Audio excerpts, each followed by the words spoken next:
In today's video, I'm going to teach you how to use Mailchimp and QuickBooks together. By the end, you'll have your accounting data flowing into your marketing platform so you can target the right customers and track results more effectively without any complicated setup.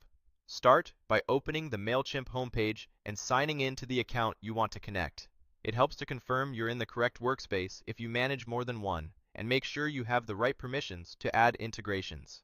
If someone else manages your organization's connections, you may need admin access before proceeding. Once you're in, head to the Integrations area. You'll usually find this from the main navigation inside your account settings. The Integration section is where Mailchimp lists apps and services that connect seamlessly, so you don't have to manage manual imports. If your screen looks different than mine, don't worry. Mailchimp updates layouts periodically, but the Integrations option should still be easy to find from your account menu. When the Integrations directory loads, click into the search bar at the top. This narrows the long list of apps down to exactly what you need. In the search field, type QuickBooks. Be sure you're selecting the official QuickBooks integration by Intuit, not a similarly named third-party tool. The official tile will have a clear description that mentions synchronizing customer and financial data to help with email personalization and targeting. Click the QuickBooks tile to open its details page. Here, you'll see an overview of what the connection does, along with any notes about permissions and data access. Take a moment to skim this page so you know what information will be shared. Typically, the integration brings in customer details, which helps you build segments and send more relevant campaigns.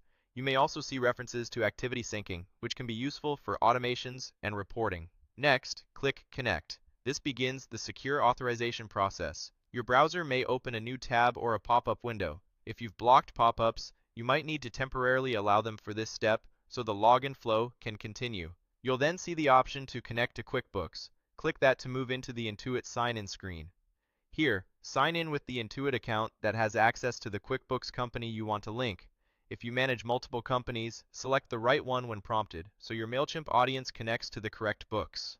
As always, keep your login details private and be mindful of your organization's security policies. If you use multi-factor authentication, complete that step as directed. After signing in, review the permissions that QuickBooks is requesting for Mailchimp.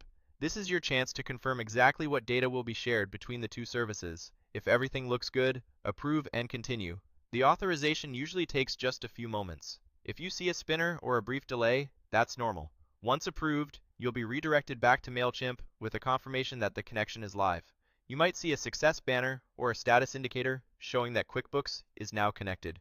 Initial syncing can take a short while, depending on the size of your customer list, so give it a moment before expecting data to appear in your audience. From here, you're set to take advantage of the integration.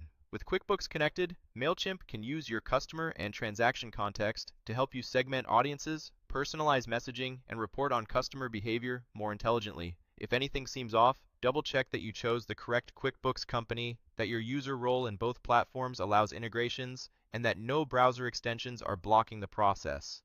Signing out and back in or retrying the connect flow can also clear minor hiccups. That's it. You've connected Mailchimp and QuickBooks, laying the groundwork for smarter, data-driven marketing without extra manual work.